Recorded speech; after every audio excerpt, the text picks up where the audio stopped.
And now, here's your host of Shaping Success, Wes Tankersley. What is up, everyone? Welcome to Shaping Success. I am your host, Wes Tankersley. Our guest is Dagmara Wozniak. Dagmara is an Olympic Saber Fencer for the U.S. Olympic team, born in Poland, immigrated to the U.S. at a young age. Welcome to the show, Dagmara. Thank you for having me. Yeah, it's awesome to get to have you on here. I don't get a whole lot of females on here because they just don't tend to reach out to me, or I need to find them. And so, you know, it's just kind of one of those deals. So I'm really excited to have you on here, especially a female athlete, because I think that it's a really great thing that you're doing, especially fencing, because I have no clue about it. And I'll have you talk about that a little bit more. But can you give us kind of a little background on yourself, kind of where you came from and where you grew up and how you got into fencing? Yeah, so I was born in Poland and I immigrated to the United States when I was 1. I still consider myself Polish American. But yeah, I came to the United States when I was 1. My parents decided to stay in New Jersey and, you know, life kind of started from there. And then when I was around, 9, 10 years old, I had been involved with karate. So I really liked the combat aspect. I tried gymnastics before that. You know, my parents saw that I was like an active child. So they're like, okay, we need to put her into sports. So I tried like dancing, gymnastics, and then karate was like the thing that I kind of stuck to the most. And then the club actually shut down and moved away. So my dad said, hey, like there's a local fencing club in the town over. Why don't we give it a try? And, I walked in. I had no idea what fencing was, but I knew that I liked Zorro and the Three Musketeers, all those movies. I was a huge fan, swashbuckling, all those like pirate movies. But yeah, I had no idea what fencing exactly was. And then I walk into, a fencing class and I'm like, I was instantly hooked, and one thing I liked was fighting other kids. So, being able to hit other kids with a metal stick and not get in trouble. I'm like, yes, this is golden for me. That's awesome. Yeah. And then I stuck with it ever since. I really fell in love with, the kids that I met in the class. I fell in love with how different it is, how challenging it was, how much it forced me to like think, and how much it was like a mental game, but a physical game. And yeah, and I've stuck with it ever since. Yeah, and it's crazy because like I told you, like I know just enough to get in trouble with fencing. I know that there's like 3 different types, and I also know that it's kind of new to America because America's only been around for a little bit of time. What did your parents know what fencing was? Was that something that Poland had that they just were like, hey, let's get into this? Or how did they just kind of say, hey, let's try this out? Yeah, my dad knew what fencing was. It definitely has a longer history in Europe. That's where it originated. But so he had a very good idea what fencing was. He knows fencing history probably even better than I do. But yeah, we had like a local like community center that was like a Polish recreational community center. And so he's like, okay, I really want to make sure that she's tied to her roots. And it was a great place for me to interact with other kids, practice the language, even though we were like, we're not going to speak Polish. But the head coach was Polish, and it gave me an opportunity to kind of like practice the language so I don't forget it, as well as just being active and staying, active as a young kid. This is a question that I was thinking about too, is like, it's great that that's where you found that. Did you find though that like being an immigrant kind of came with something a little different? Was it harder to get ahead and do things because of being an immigrant, or was it pretty simple that everyone, you kind of fit in pretty well and it was no big deal?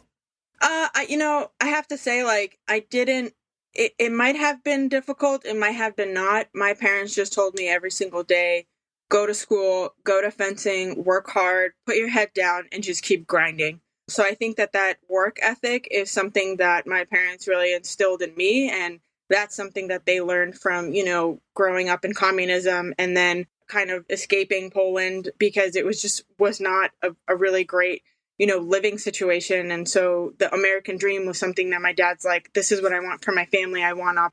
So he did his best to bring us over. So he actually, they said, okay, you can go to America, but you have to leave your family behind. So we weren't even allowed to go with him in the beginning. They were kind of using us as collateral to like make sure that he comes back.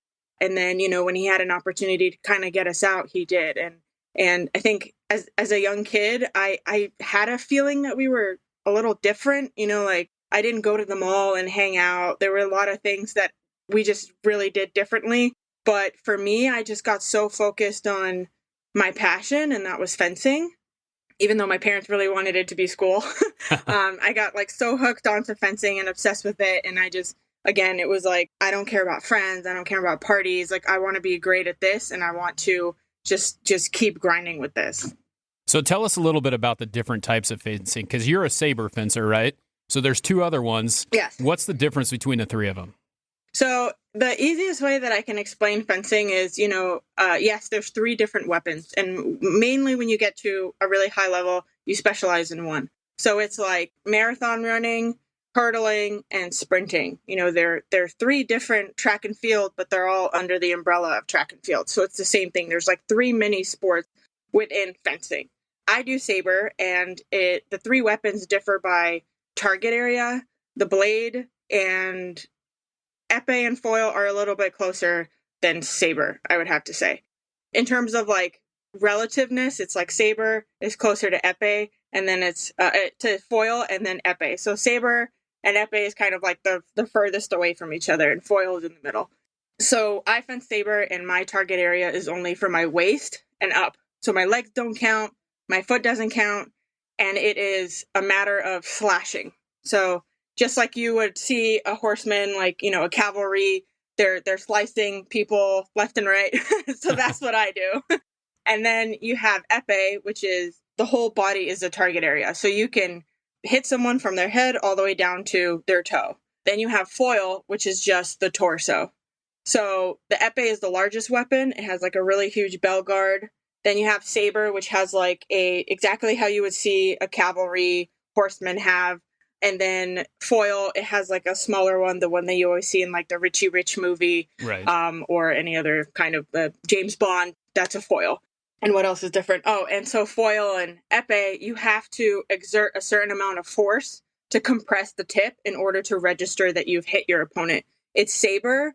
It only takes the slightest contact, but there has to be contact. So when me and you hit each other, we're connected with electric wiring to our saber. And then when I touch your lame, it completes the circuit, and then it can register on the machine that I have hit you or that you have hit me. That's crazy, because you probably back in the day when this whole thing started, someone had to watch that happen, and now they've made it so that they don't have to. They can just get tagged by the electricity. That's crazy. Exactly. So they actually started off the reason why the whole fencing jacket or the underneath the electric, why it's all white, because they used to dip the tip in ink, and then the referees would see when it, like, you would make a mark on someone's jacket. So before it was modernized to, with all the electric stuff, which now it's even wireless. So it's been like another whole step, game up. Yeah, there used to be a lot of judges, and they would watch it when someone would make a mark. That's crazy. That's a great way to not have to like have that. It's kind of like baseball where someone's throwing a pitch and they got the robots calling the pitches. Now you're doing that kind of the same way, but it's an actual connection, so it has to happen. So exactly. One of the things that I was talking about with one of my friends earlier was the fact that it's an individual sport, but it's also a team sport. It's kind of like wrestling in a sense, correct? Yeah, I would say so. So like your score counts towards the team score, but if you lose, then it counts towards nothing, or you get a certain point of that. How is scoring done in that between team and individual? Individual is the first to 15. So let's say me and you are fencing. The first person that reaches 15 points is going to be labeled the winner, and you advance. If you want me to also explain how a competition kind of looks, it does start off like wrestling, where it's like a round robin pool situation. And then based off of those results, how you do in the pool, you get ranked. So like, let's say 1 to 64. And then after that, it kind of goes like a basketball bracket. So you win, you continue, you lose, you're out. Right. A direct elimination. That's exactly what it's called. But with a team event, I would say it's almost more like it's a relay. So let's say we start off, it's the first person to 5. So you win 5-0. The next 2 men come on. Your team only needs 5 points to get to 10. My team needs to get 10. So, and then it goes by increments of 5. So the first team to reach 45 is going to be the winner. So at the end, it could be your team has 40. You only need to score 5. My team has 30. We need to score 20 points or 15. So it can happen. They could work their way back from being in the exactly. Yeah. Okay. That makes sense. So you've been on a couple Olympic teams. Is it an actual team competition in the Olympics, or is it just individual? How does that work? Same kind of thing? Yeah. So I wish, if Tokyo happens, Yeah. which we're all, fingers crossed that it does, Tokyo will be the first Olympics where we have all of our individual events as well as all of our team events. When the IOC allowed Women's Saber, my event, to debut in the 2004 Olympics in Athens, they said, okay, like we'll let women's saber fencing allowed into the Olympics, but now we have a rotation of 2 team events. So 2 team events every Olympics had to be rotated out. So in 2004, there was no team event for women's saber. 2008, there was a team event. They won the bronze medal. And then 2012, we were rotated out again, even though I don't think it was actually our turn to get rotated out. But, Yeah. But yeah, 2016, we had the team event. And then now 2020 is when everybody has the opportunity. No one has to get rotated out. And I think it's an amazing opportunity for everyone, because I think everyone deserves a shot at individual and team, especially because majority of our season, we're always doing, the whole team event circuit as well as world championships, having every weapon has team event. So for now to go to the highest level competition and not have that opportunity, it's kind of like, Well, what are the thoughts on the Olympics? Are they planning on doing that this year instead of 2020, or what? Do you have any idea what's going to happen with that now? Well, since we've been delayed a whole year, pretty much, they're telling us that this summer is when the Olympics are going to take place. No matter what, they're like, we don't want to be the country that can't, kind of bring the world together and do this amazing competition for everyone to kind of just focus on sports. So they're telling us to continue preparation as if it's going to happen. But, at this point, if they're canceled, they're canceled. If they're not, I want to be prepared as I can be, even though we're constantly, there's lockdown, no lockdown, threat of a lockdown. So it's really hard to kind of just focus on fencing. And my coach has been really good about just, again, put your head down, do the work. And when it comes to it, if it's canceled, it's not in my control. But I did everything I could to prepare. Obviously, it's an opportunity lost to compete against the best in the world and, kind of claim that title of being an Olympic champion. But there's other bigger things, that are happening. And again, it's not in my control. So they've just been telling us to continue training, to continue focusing as if it's going to happen. It's just a matter, I think, if anything, of if there's going to be spectators or not. So I think it's leaning more towards there won't be any spectators allowed at the competitions. But anything can change, as we've seen this whole year. How does that work for you? Because I know I'm a big baseball fan, and having no people in the stands would be, for me, as if I was a baseball player and I was thriving on that, to have people in the stands, would it be harder for you to compete with not having any spectators? Or how do you feel about that?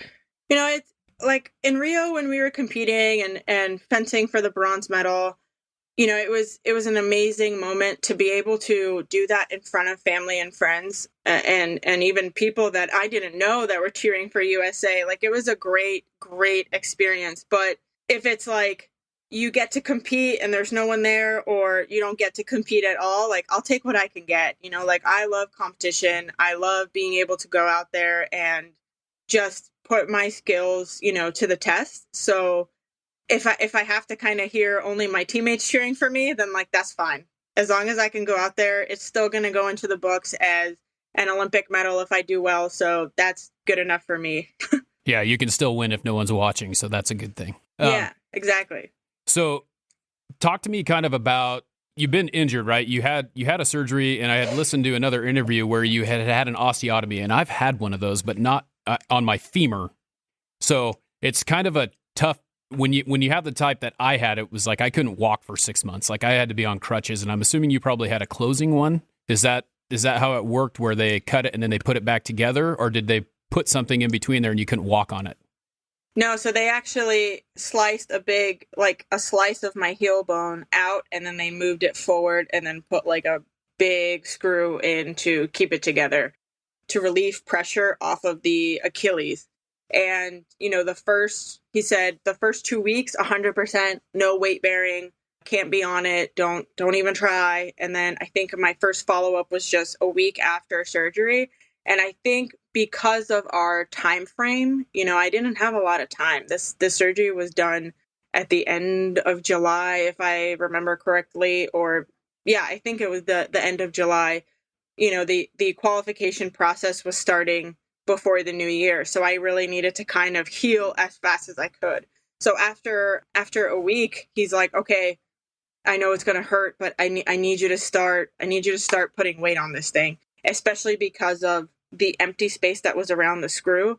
The more impact I was going to have, the faster I could wake up the osteoblasts in order to create bone. So it was a really grueling process. So he was kind of really pushing me hard in terms of physical therapy, as well as just, getting it to work. So for me to walk even to the gym, which is like an 8-minute walk, I mean, I thought I was climbing Mount Everest. It was just like, how could something like this hurt so much? But I kept thinking, like, I know what I'm fighting for. I know I want to qualify for the team. I'm not going to go out like this. Yeah, and it's amazing how the pain is actually good because it's causing that bone to grow even more. The type that I had in my femur, where they actually cut it and then they opened it up and they stuck cadaver bone in there, which that's why you couldn't bear weight. Wow. Where with yours, the nice thing is that you could almost, it's kind of like a knee replacement. You can go right back to it for the most part as soon as you're ready to start walking on it. So I know that probably plays into what's going on with the next Olympics as well. How is that injury healing? Are you pretty much back to full strength? Do you still have some work to do on it, or what's going on there? Well, I actually had to jump back into competition, not even fully healed. And then I debuted my first competition in Montreal, which is, I want to say it was around December, and I bombed it. I bombed it so bad. And I'm like, wow, is this how it's going to end for me? Like, this is not what I was hoping for. And I had 2 months to prepare to the next World Cup, which was in Athens, Greece. And I just changed some things around. I had a new confidence coach, which is someone I've never worked with before. She's amazing, Kristen. And I started working with her and kind of really just focusing on the next competition, not the bigger picture, not anything else. Really mentally preparing, I would say, more than physically. And then I go to Greece and I bang out a top 8 and really catapult myself back into the running for the team. So it was, being like 9th, I think, in the country to bringing myself back up to top 3. So it was an amazing showing, and I wasn't even healed. I was crying hysterically every match. And there was even one point where, people were calculating and figuring, points out, and they're like, you did it. Like, if you want to step back, you can. And I'm like, no, it needs to be solid. It needs to be 100%. I'm not taking any chances. And I was in so much pain, but I was like, no, let me just keep going. Because for me, I've dealt with so many injuries, and fighting through the pain is just something I'm used to. So I was like, this is mental training to just kind of like, don't think about the pain or use the pain, like go through it. How are you going to figure this out? And then amazing competition. And then we come home and COVID, borders closed, next competition canceled. So it was like, this is horrible what's going on in the country, what's going on over the world. But the blessing in disguise for me was I had an opportunity. The more this kind of dragged out, I could officially and 100% heal. So in terms of the heal, I think I'm 100% healed, but now we're just kind of working out different kinks that, unfortunately, with compensation and, changing the way I was moving, kind of working that out. Yeah, well, I mean, you obviously changed your anatomy of your ankle. I mean, that's kind of one of the tough things that you'll have to learn how to reuse that a different way. So, yeah. What is the lifespan of a fencer? How long do you continue to keep doing what you're doing? I mean, is it something that is it a lifetime sport, something you can do forever? Obviously, you can't probably be, 100% competitive like baseball span. They're usually like, once they hit 30, they think they're on the downhill run. How do they look at that in fencing? I would say it varies. Like, if you were to ask me, several years ago, like women's saber was the newest that was, in the Olympic, stage. So around there, I would feel like it was like 21 was like the prime time. But now you see a lot of the female athletes staying in it longer. It feels more professional. There's more sponsorship opportunities. And because of that, I feel like now it's like 28, 30. Like the age really kind of starts growing once we had more women coming in, more countries getting involved. You know, our competition pool used to be like 100. I think we would barely break 100 when I was much younger. But now we're getting closer to 200 competitors at a competition. So the sport is growing, the publicity and all that stuff is growing around the sport. More people are getting involved. So I feel like people are staying in it longer, especially the Americans. And if you look at the men's, I mean, you have some guys that are 38, in their 40s, you know, like competing. It's also a little bit easier to be a baby daddy and continue competing, you know. But for, you know, we have a couple amazing female athletes that have been able to have kids and come back right into the sport. I feel like you didn't really see that going on before. It was either once you decide to have, you know, a family and kids and all that, you step away from the sport. But, you know, these amazing female role models, as well as my teammate, Mario Zagunis, you know, had a kid and her amazing journey, like coming back and regaining like such a high spot in the world, you know, 2-time Olympic champion. Like it's great to see. And it gives me hope. That's good. That's never something that, you know, like I'm glad that you brought that up because it's not really something that you think about. You know, you honestly, you almost lose a year of competing because you have a child. And that's just crazy that, I mean, that's a big edge that you would lose. And so it's great that people or that women are fighting back for that and continuing to do that. What are you thinking that, and I know that this is just kind of the future, and I'm one of those people who always look at like where I'm going to see myself 5 years from now. Do you have a plan for after you're done? Are you going to coach? Are you going to do traveling? What are you going to do when you do call it a day? The golden question. My parents want to know. My coach wants to know. Everybody wants to know. I'll be honest. I feel like I'm being pulled into so many different directions. I've been told like I'm really good at motivational speaking. I'm really good at coaching. I'm really good at connecting with younger female athletes. I'm also like really into DIY home stuff. So that's like completely left field. So I think that there's like a lot of opportunities for me. I just don't know what I'm 100% passionate about. I have been more involved with speaking to younger female athletes at my fencing club. And it's something that I feel like, you know, I might not have necessarily had that outlet or that resource when I was growing up. So being able to kind of talk to younger female athletes about, you know, mental health and body positivity and just, you know, there's going to be a lot of people that say you got to look like this, you got to act like this, you got to fence like this, you got to do this, you got to do this, you got to do this. And it really loses their footing of like following their own voice. So being able to kind of say like, don't lose that fire, don't lose that light has been very fulfilling for me. And I feel like that's definitely a direction I see myself going in, be it, you know, called a confidence coach, very inspired by my own confidence coach, Kristen. So yeah, that's in the works, but we'll see. I mean, I don't even know if I'm done yet competing. And I had that conversation with my boyfriend. I was like, would you be upset if I competed for another 4 years? But we don't even know what it's going to look like. Is it going to be extended another 4 years from 2021? Or is it just 3 years to prepare? So there's a lot of questions, I think, that will affect my decision. And we'll see from there. Well, and you have a degree as well, right? So you can always fall back on that if you needed to. But, you know, I don't see that happening. I feel like you're such a good speaker anyway. Like I listened to a couple interviews that you had this morning. I was just like, man, she knows what she's doing. She's good to go. I majored in biology. I don't know what I'm going to do with that. Well, I majored in education and I'm not a teacher. So I was for 4 years and it was the dumbest thing I ever did. So I have 2 degrees in education and it obviously it helped me, but I'm not doing it, right? It wasn't for me. So yeah. I mean, it doesn't mean that just because you have that degree, you have to do that. And I think you know that. I'm sure yeah. of that. The thing about fencing, I feel like, sorry to cut you off, but no, you're good. It's always been kind of like you finish college and you have to get a job. You have to, this is the next step. So fencing was always like kind of second tier.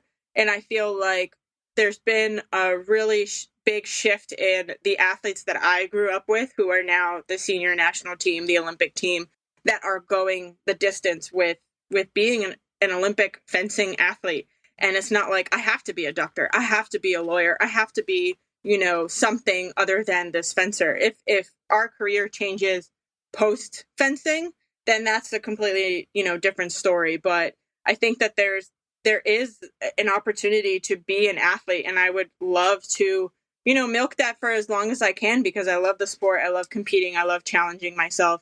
I've had different, stages in my career of what I had to fight through. If it was a physical injury, if it was depression, if it was, gaining weight and like, okay, how am I going to deal with this? I feel terrible about myself. I don't fit into my stuff. There's always been some kind of hurdle to overcome. And it's been terrible, but it's also been so amazing to see how I come out on the other side and be like, wow, I'm so much stronger for this. And, I had my bio degree in the hopes of like, I have to be a doctor. I'm going to go to be a doctor in order to make money and do this. But I honestly, if I would have followed that path, I would not have made the Rio team. I would have not had a bronze medal. And I think my life would have been completely different. Well, I think you have it pretty much figured out. You said it a little bit earlier, how you're focusing on the next thing in front of you instead of focusing on like 10 different things. You have that one thing going right now instead of thinking, hey, I've got these 10 competitions to get there. Let's just take care of this competition now. And that's kind of what it's about, right? I mean, that's really the way that you're looking at it now. Yeah. I mean, you can, orient your thoughts about like, okay, what are my goals? What is the big picture? But we got to break it down. Once you start thinking about everything, it's like, I always try to explain to younger kids, it's like being in a dodgeball game and trying to focus on like 10 balls coming at you. Like you're eventually you're just going to get paralyzed and just crush under the pressure of trying to see everything. So focus on one thing, especially something that's in your control. So I can't control if competitions are happening or not. I can't control whether we go through lockdown again or not, quarantine, all that stuff. But I can control coming into the city, being safe, practicing, making every practice effective, and then going home and, doing the things that I got to do to make myself better than the day before. That's really, that's all you can do. And that's great that you've found that. I had one more question. You talked about like female and body positivity and things like that. And I have a 7-year-old daughter who's coming up, and it's funny. Like I look at it, like I've been overweight my whole life, and obviously it's different for a girl than it is for a boy. What would you tell young kids about the body positivity portion of that? What do you think is one of the things that, you would say to yourself when you were younger now that you talk about now? I would say, that's a good question. It's definitely, it's hard when you're growing up to you don't have 100% sense of self.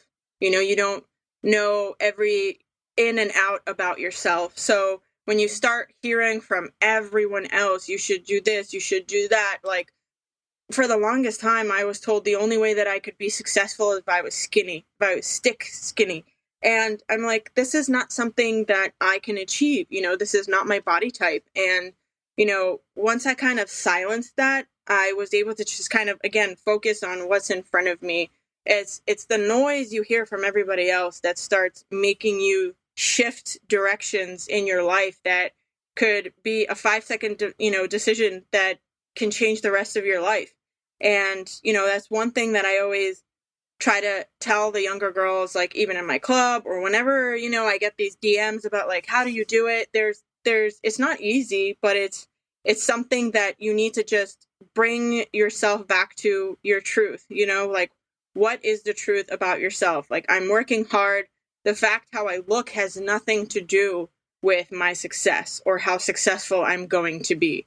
Your effort and your work ethic is what's going to get you there, regardless of what you do. If it's fencing, if it's sports, if it's not sports related, if it's business, it's going to be your work ethic and the energy that you put in, not how you look on the outside.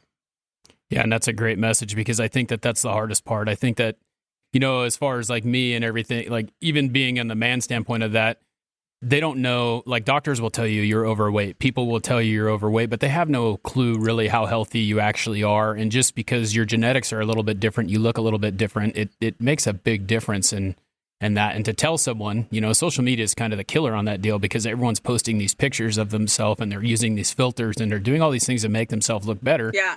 In reality, that's like the 1% of the whole situation when there's, 99% of America does not look that way, does not, they don't have that same image. And it makes it feel like it's a negative situation. Yeah. Social media is a whole nother monster. I mean, there's positive things about it, but when you start comparing yourself, my confidence coach said it in an amazing way. Like, you put an outfit together, you feel great, you're going to the party and you're like, yeah, I'm going to have a great time. You feel so good about yourself. And all of a sudden you walk in and you see another girl or you see, whoever starts to make you feel bad about yourself. So the fact that they look good, you feel like them looking good is taking something away from you. And that's that whole death by comparison. Once we start comparing ourselves, that's when, it's a downward spiral. So, I, even with social media, when I started looking at, people that I follow, I'm like, dang, I really don't feel good about myself when I'm following this person, regardless if they're, really authentic or not. But most of the time it was inauthentic people. So getting them out of, my view, my sight, I think was a really good positive step forward to kind of protecting my own, mental health. Like, am I 100% confident? No, but I'm working on it every day. And I think that there's triumph times, but then there's also going to be times that I fall short. And in order to get yourself out of that funk, you just got to bring yourself back to your truth and be like, maybe I don't look like that, but I am successful at other things. And I might not be happy with my weight right now, but I'm doing things that are going to take me one step closer to that. If you want to lose weight for yourself, or if you want to change your body for yourself, for, things that you want, that's fine. I have no problem with that. But once you start thinking, I need to lose weight because that's what gets attention, or in order to be successful, I need to look like that. That's when, it's the negative side of all of this. Well, and I think one of the things you talked about too is about being a competitor. And one of the things that I found, and it took me a long time because I just turned 40 this year, and it took me 38 years to realize that I can be competitive with myself. I don't need to be comparing myself to other people to be competitive. That's a great way of putting it. Compete with yourself. I mean, and once you do that, which it's easier said than done. I mean, because it's still in the back of your mind, but it's a great way to look at it. Yeah. Well, it's been awesome having you on here. Do you have any, before we get to the last question, which I'm sure Anthony kind of told you about, but we're going to talk a little bit about where we can find you. What's the best way to get in contact with you? Are you pretty easy to get a hold of? Do you respond to people in any social media or anything like that?